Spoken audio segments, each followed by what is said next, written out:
So last week, I was in New Carlisle, Indiana, which is home to one of the most ambitious AI buildouts that Amazon has taken on. What does this mean, not just to AWS, but to the company as a whole? What does this say about your AI strategy? Yeah, it's a big investment for us, and look, we think that AI is going to be transformational for all of our customers. It's going to change how companies operate, how jobs operate, and the customer experiences that all of our customers give to their end customers. And so for us, it's a huge business opportunity, and it's a big investment for us. And so we're quite excited about what we call Project Rainier after the Rainier Mountain here in Seattle. But we're quite excited about this project that we're doing because we think this is one of the largest AI data centers. Effectively, it's a giant AI computer in the world today, and it's a big effort for us and our partners in Anthropic, and it's something that we're quite excited about. Now, I know through Bedrock you're model agnostic, but in this build out, you are very much a firm partner in Anthropic. You're one of their biggest investors.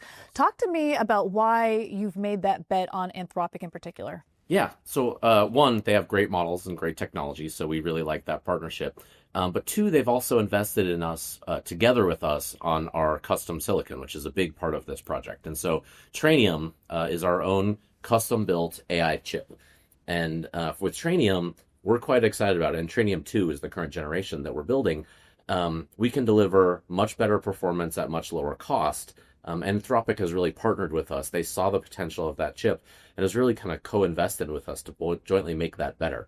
And so together with Project Rainier, we've deployed over 500,000 Trainium 2 chips in this giant data center infrastructure so that they can go build the next generation of foundational AI models out there. And so they really have the best performing model today, the next generation of models all being built on Trainium 2 as part of this giant cluster that we've jointly built together. And it's a great partnership. They learn from us, we get to learn from them, and both of us get better because of it. And that's one of the things that's so fascinating about this Indiana build. It's among the largest compute clusters in the world that doesn't have an NVIDIA chip. So this is a big bet to go all in on Trainium 2 at this facility. And as you said, it's in partnership, the design process, the chip design process with Anthropic, this two-way street. How important has Anthropic's feedback been, not just to the way that you're thinking about to Trainium 2, but your imminent launch of Trainium 3? Yeah, and it really is a partnership both ways. And so they've given us good insights into what we need to accelerate in the chip, how we think about the various pieces of that chip that allow their models to train faster and more efficiently. So that's been great feedback. And frankly, in AWS, all of our services get better when we have great customer feedback. And in this case, we get really deep customer feedback from one of the best model producers in the world that tell us what they need from a next generation chip.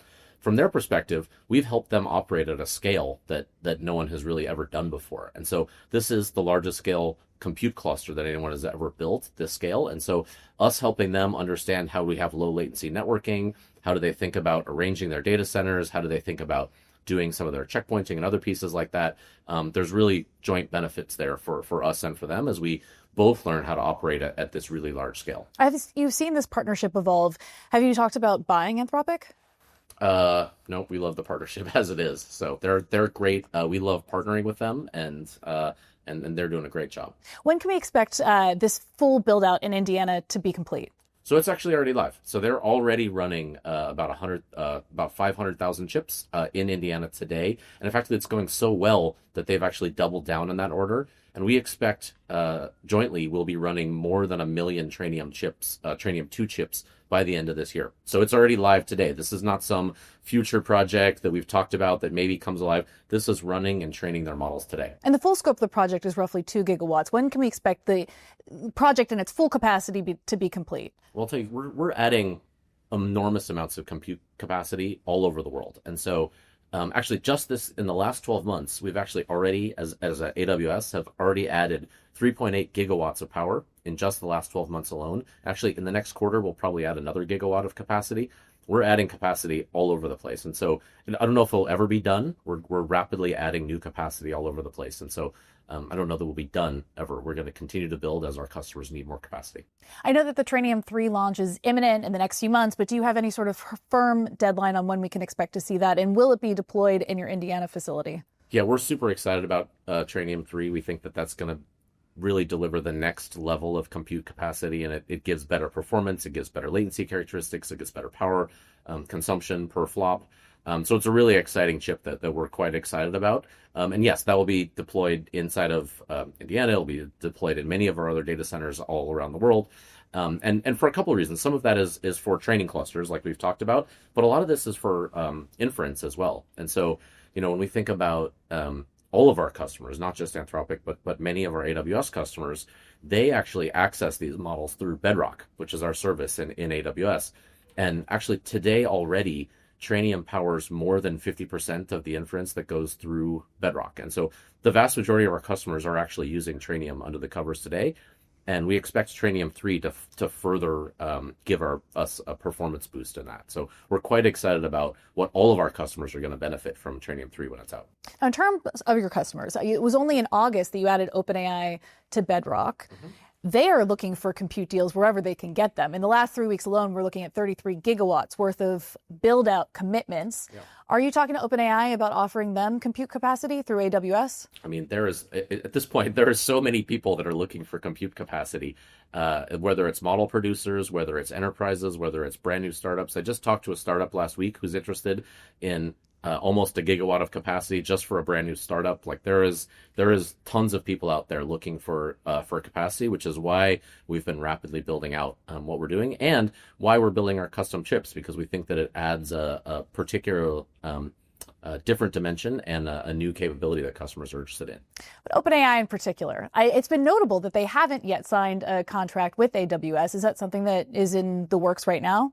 We're open to chatting with anybody out there who's interested in buying capacity, and yes, as you mentioned, we run their open source models in Bedrock today, and they're quite popular with many of our customers, and we expect that to continue. What do you say to naysayers who question whether Trainium 2 stacks up against competitor models from NVIDIA, from AMD? Do you think that Trainium 3 is going to close the gap or address some of the concerns that certain people have with respect to chip differentials between these different models? Well, I'm not really sure what their concerns are. I will tell you that every Trainium 2 that we land in our data centers today instantly gets sold and used. And so there really isn't, it's not like people aren't buying them, whereas as fast as we can produce them, they're being sold and used by customers. And so I don't really have any concerns at that point. We're quite excited about where Trainium is and the performance and really the cost performance that we're getting out of those.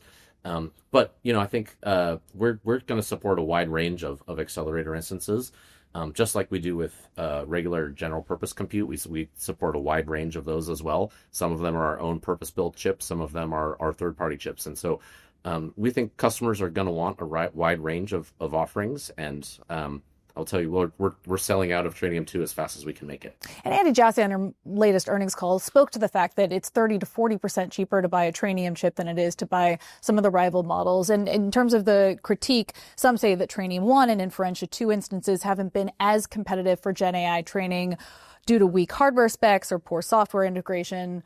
What do you say to those specific critiques? Sure. I fully admit Trainium 1, it was our first generation chip. And that absolutely was a learning chip for us, both from an architecture perspective as well as a software perspective. And so, I would definitely say that Trainium 1, while we were proud of the performance that we did as our first generation chip, it wasn't quite competitive. But we kind of knew that going in, and frankly, that's what we did with Graviton and other chips that we've done, where your first generation is often a learning chip where people want to learn with you, you're working on that software piece. And Trainium 2, which is where we're at now, and then Trainium 3 is where we're quite excited about our cost competitive nature out there in the market. We're seeing this mammoth build out of AI hyperscaler centers across the country. Meta is in northern Louisiana. I just was in Abilene, Texas, where OpenAI is building out with Oracle. Talk to me about what sets apart what you're building in Indiana. Sure. I think there's a couple things. One is I think the scale and the speed of which we've built out our data centers are pretty impressive. We've, from the time we put the shovels into the ground to when we actually have large customers building that has been and record breaking in speed and scale. It's been incredible to see how quickly this has gone up from a cornfield to what it is today. Yeah, exactly. It's cornfields to data centers almost overnight. So, I think that is particularly impressive. And then the second thing I would say is, it's not just fast, but it is secure and reliable AWS infrastructure. And so it's not, kind of a tent out there in a field that's not like a real data center. It is a industrial enterprise scale data center that people can rely on to work and to drive their production workloads. In the last few weeks, we've seen this rise of an equity for chips exchange. We saw it in an AMD deal that was announced. We've seen it with NVIDIA. Is that something that you're looking at with Anthropic, perhaps introducing equity into the mix in exchange for chips? I don't know if they're exactly exchanges, but what I would say is there's lots of folks out there appropriately. There's a lot of capital that goes into building these data centers and these chips. 50 billion per gigawatt, roughly. They're expensive, right? And in the last year alone, in AWS, we've spent almost $100 billion of Capex in building out infrastructure. And as you think about that level of spend, it's not surprising that people are looking at interesting, creative ways to bring in more sources of capital, whether it's investment, whether it's debt, whether it's partnerships, et cetera. And so we'll look at all of those options because as we think about that scale, we'll want to make sure that we're thinking about all sources of financing, both for us and the industry is doing this as well. And I think that's something that the whole industry is excited about that investment, and they're finding sources of capital in order to help fund it. And there are also concerns about all this investment, or at least the letters of intent that are speaking to hundreds of billions of dollars that's going to change hands in order to facilitate this compute build out. Mm-hmm. Are you at all worried about these AI bubble fears? Not for us in particular. I think others may have maybe more speculative investments on there or speculative deals, but we feel quite good about the investments that we're making. We're very intentional about how we think about leveraging risk and thinking about how we have the long-term view of what this business looks like. We obviously have a very large cloud business of which to kind of ride along with. That's a well-established business at this point too, and I think that helps us from a risk perspective. And speaking about the wider cloud business, you saw your backlog jump 25% last quarter to just shy of $200 billion. It's lagging what Microsoft is looking at for back half of the year. How are you thinking about your larger cloud strategy, especially as like Azure has a big customer in OpenAI? Yeah, the backlog, it's a lumpy thing. It's, the last quarter, as you mentioned, jumped up really. But it's kind of when large customers are going to sign those large deals is what you'll see with the backlog. For us, we're quite excited about the growth that we've seen. And if you look at the growth that we've had over the last year, even on a $125 billion base, you actually see our growth accelerating quarter over quarter. So we're quite excited about that. And in fact, if you look at our core business, which is not just the AI business, but the core business, we're seeing more and more customers actually migrate into the cloud for that core piece of the workload. And I actually think as we talk to customers, AI is one of those tailwinds that's causing customers to realize if they don't get their workloads, if they don't get their data into a cloud environment, they're probably not going to get the benefits of AI. And so we're actually seeing more and more customers lean forward into our core kind of cloud workload piece. And as you think about Capex as a way to facilitate the strategy that you have in mind for the business, I mean, just in the last few weeks alone, $1.5 trillion worth of compute commitments from one company in tandem with other partnerships. Is there pressure to up the spend in order to stay competitive in terms of Amazon's Capex spending commitments? I think we try to think about what's going to be the right for our business. So, I don't think it's ever healthy to be kind of just looking at what other people are doing and trying to keep up with them. I think for us, we want to make sure that we have enough compute power for our customers and that we can go after all of the opportunities that we think make sense for us. And so, we spend a good amount of Capex, and $120 billion was the latest annual commitment. So, is that enough? Do you need more? I don't know if it's enough, but we're pretty happy with that spend, and we'll keep growing with our customers. I think part of what we do is make sure that we have enough capacity for our customers and so that they can continue to grow. And we'll keep doing that as well. I mean, we always think about the cloud wars, and Amazon has been the firm leader for so long now. So, of course, the quarterly jump up in revenue growth won't be as big as some of the others because you're coming from a larger base. But how should we are seeing more people enter into this competition. Like, how are you thinking about Amazon's lead and how you maintain it? Is AI a core part of that strategy? Absolutely. Yes. AI is an enormous area of investment for us on a number of different fronts. We're both building our own models. We're building, as we mentioned, a huge amount of infrastructure, as we've talked about, in order to support these AI workloads. But we're also building unique and differentiated services so that our broad swath of customers can get the most out of building applications with AI for their own enterprises. And so we have services like Agent Core that makes it easy for customers to build AI agents. We have Bedrock that makes it incredibly easy for customers to build inference into their applications. We have highest level services, things like Kiro, which is our software development tools that allow people to use AI coding and get much more effective and efficient output from their engineering teams. There's a whole host of AI services that we're investing in, and we expect that business to continue to grow really rapidly. Have you made any structural changes within AWS, combining software, hardware, or AI teams to speed up decision-making and execution?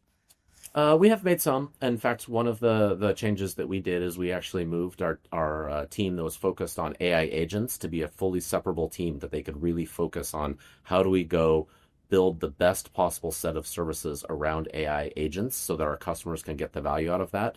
And we've seen great results there. That team is moving really fast, innovating really rapidly, and delivering some of our most impactful and most popular services for our customers. Thank you so much for taking the time. It's been nice speaking to you.